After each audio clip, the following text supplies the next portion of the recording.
opinions expressed are those of the host. The material is for informational purposes only. It does not constitute investment advice, and it is not intended as an endorsement for any specific investment. Visit CrestmontPW.com for more details. And welcome to the Ascent, brought to you by Crestmont Private Wealth. Barron Wiley here in the Bernie Radio studio. And Sam McGee, you are, where are you? I'm in southwest Colorado and about to drive back into the summer heat, but excited to be on the show and to get back home to Bernie. Well, you're sorely missed, and it'll be good to get you back, but you're doing great work. The great thing about it, doing work in America today is you can do it from anywhere. That's right. Yeah, it's been a really nice reprieve from some of the recent events. Heading back home now, but obviously our thoughts and prayers are with all those that were impacted by the flooding in Hill Country and those that lost their lives and their loved ones. And actually, that's going to be the focus of the show today because there's been a lot of talk on national media and obviously local media, a huge outpouring of response locally in not only fundraising, but hands and feet out in the community helping with the response, but also the first responders. And I am a volunteer firefighter at Bernie Fire, been there since 2021 and on the finance committee there. And so I did ask our assistant fire chief, Walter Ball, to join us today, and he's on the show. And we're going to make the focus of the show really about the positive responses by our first responders and the interagency cooperation and really kind of what happened on the ground. Chief Ball was out there at the EOC with boots on the ground and was out there throughout that entire week and beyond. And so, Walter, welcome to the show. Good morning. Thank you for having me. Let's go ahead and start off with where are you right now? You're in the car and you're driving back from College Station, right? I am. I'm driving back from College Station. I spent some time in Kerrville, and then I also had a little bit of reprieve time. My family and I just got back from the annual Texas Firefighter Games. I play on a multi-agency soccer team there, so we participated in our 8th year of those games. So had a great time and a lot of great fellowship with our brethren from across the state of Texas. You're a fire renaissance man. I didn't even know you played soccer, so I'm going to add that to the list. But why do you take us back to the morning of July 4th? And that was probably one of the bigger responses I've seen just at Bernie Fire since I've been there. The bay was full of volunteers and our paid firefighters, starting right after the flag run that Toby Vickner started. Maybe take us from that point out to current. Anything that you think is relevant that the public would like to know. And there's so many positive stories I know you've shared, privately, and then some that you can share publicly, and maybe just take us back there and start. Sure. So really our response to the weather, it started several days prior. Chief, myself, Emergency Management Coordinator Brady Constantine, we were all in contact with our local Texas Department of Emergency Management, or TDEM, representatives several days prior to the event. We were watching the weather patterns. I was in Bernie until about 3 o'clock that morning on the morning of July 4th, monitoring the weather, seeing where things were going to go. I returned back to my home a little after 3 a.m. and woke up to alarms about 6 a.m. For us, for the Bernie area, requesting mutual aid assistance to the Kerr area, to the Kerrville response zone. But several of us, responded to our Joint Emergency Operations Center at the Bernie Police Department and would spend about the next 5 days there, in and out of about 18, 20-hour days, really looking at the response and where we needed to assist, filling all the requests that were coming in. We did on the morning of the 4th, one of our first initiated responses was our swiftwater boat team. We've been working on that team for about 2 years now.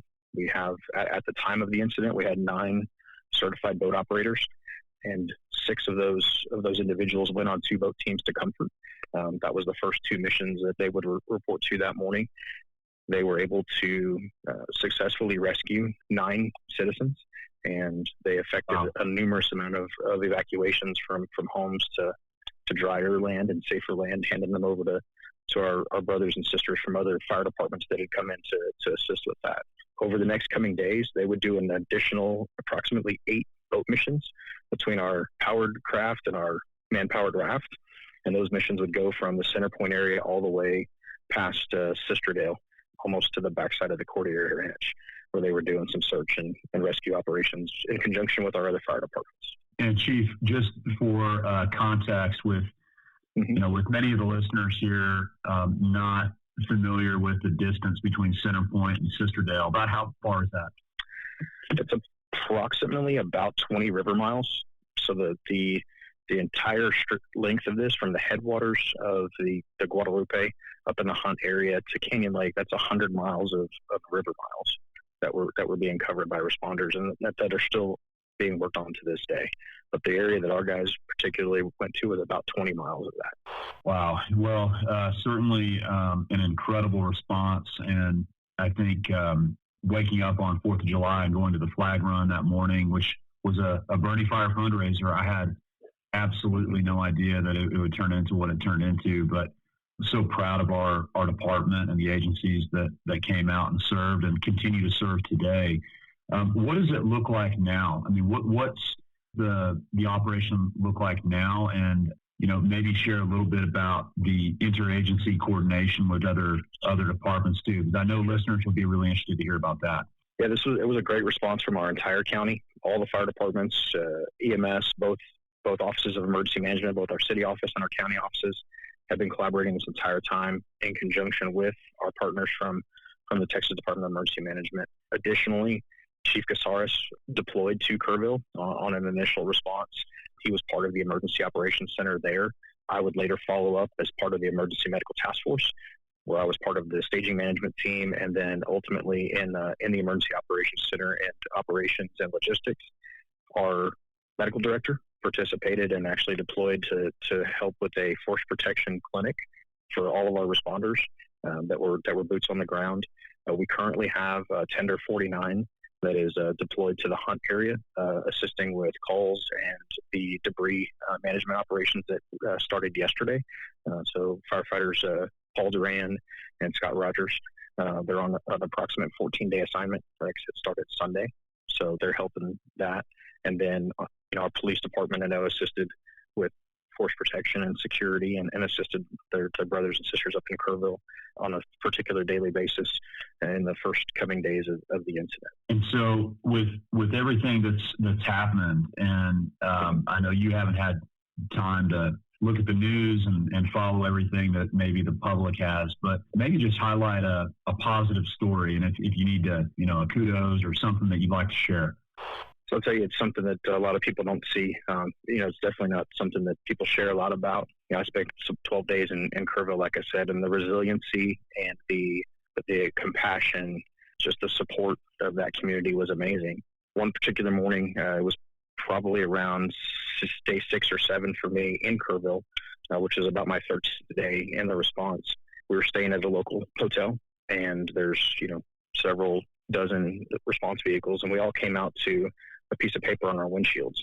My particular windshield had a folded yellow piece of paper, and when I opened it up, it was a hand cut out heart with a beaded cross, and what I believe to probably be a younger girl had written a piece of scripture on it or some type of note, and on it says, "You are the hands and feet of God in our darkest hour." And it said heart ivory. And all of us, every responder, had one of these notes on their vehicle, to the point to where this young lady looks like she probably ran out at one point and took Post-it notes with Band-Aids and still wrote a note on every responder's vehicle. And just that little piece of care that she took the time to put on all of our vehicles was uplifting in tenfold. And keep in mind, I got to my hotel that night at near 10:30 at night. So this young lady had to have done that sometime after midnight in the wee hours of the morning.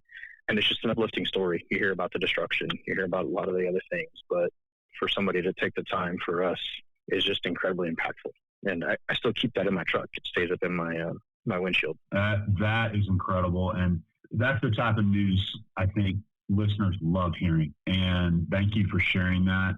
I have a piece that I'll share as well, just being pretty active in the community with some of the mental health initiatives in Kendall County. And I had several post-traumatic stress counselors reach out and offer free services for first responders and say, hey, we're here and ready and able to, take in our brothers and sisters and debrief and do a post-crisis intervention and debrief. And I'm not sure if anybody took advantage of that or not, but it was there, at $300 an hour or whatever it is, to do that for free is pretty incredible as well. And so extremely proud of our community. Stories like that, there's probably countless stories like that, but gosh, the one you've got is that's very heartfelt and really incredible.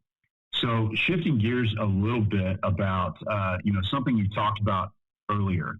You were out in College Station and you went to the Firefighter Games. Is that right? Yes, sir. Mm-hmm. So you had mentioned the possibility of maybe that coming to Kendall County or Bernie, and I think that is a great time to give a little shout out about that possibility and what that would mean to this community. We do have the Tug the Truck and Police Car Push coming up September 11th weekend, which Crestmont sponsors, has the last 3 years. We've really enjoyed it. That's a incredible time that we will have together interagency. Mm-hmm.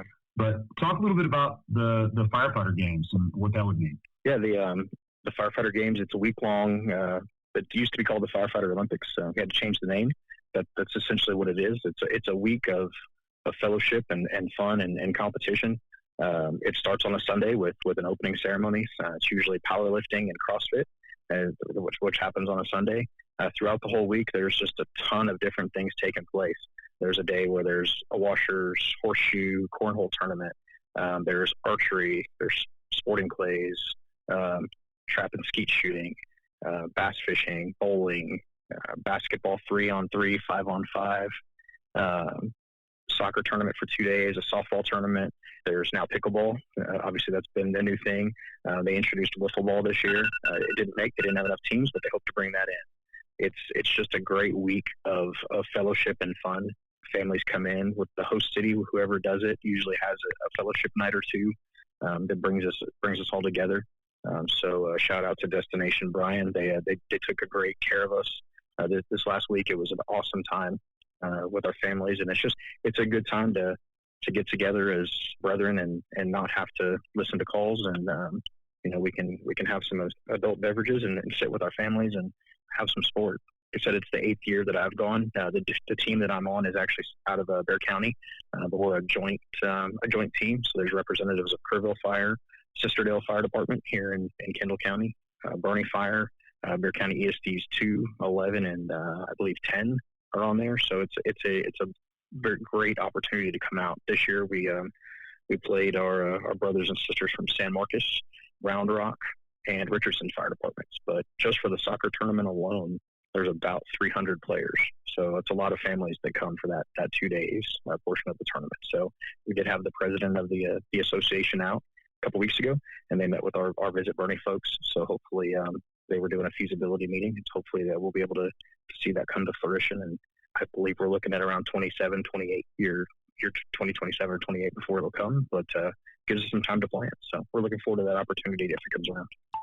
That's amazing. And just coming up in a little over a month, the Tug the Truck that I mentioned is going to be I think that's going to be such a great community day. It always is, especially in the aftermath of everything that happened during the flood and the recovery and the cleanup, to be able to pull together, EMS, the game warden, police, the sheriff's office, Bernie Fire, and all different teams that are citizens too, and just having everybody together, just like they were in the community, to do all the fundraising, the cleanup.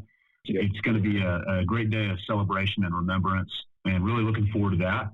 And so, if you're listening to this and you're interested in getting involved with that, it is brought to you by the Kendall 100 Club, and it supports first responders. We're super excited about that, to be a sponsor again, Crestmont Private Wealth. Look for it online and sign up and get a team. You can pull a fire truck with a big old rope with a team of 10, and you can push a police car with 3 people.